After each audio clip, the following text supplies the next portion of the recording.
اللہ الرحمن الرحیم۔ آج میں خصوصی طور پہ پاکستان کے میڈیا کو خراج تحسین پیش کروں گا کہ پاکستان کے میڈیا نے ریاست کے ایک باوقار اور ایک ذمہ دار ستون کا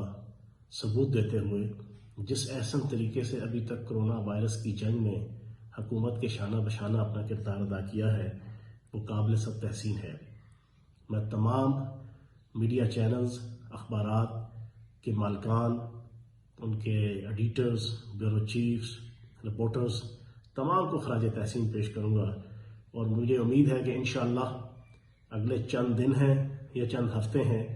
کرونا وائرس کے خلاف یہ جنگ کہ جو ہم وزیر اعظم پاکستان عمران خان صاحب کی باوقار اور چوکنا قیادت کے ساتھ ہم انشاءاللہ یہ جنگ لڑ رہے ہیں، اور اس میں پاکستان کا میڈیا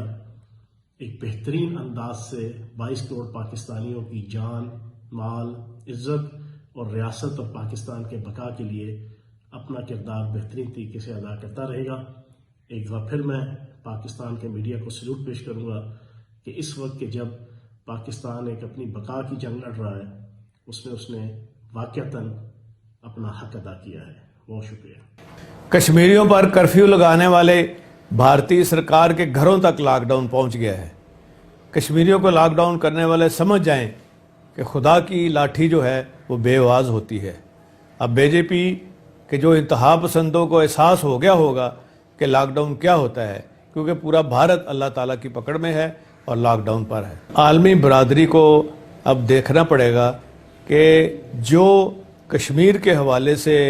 آوازیں اٹھی تھی تمام مسلم امہ سے،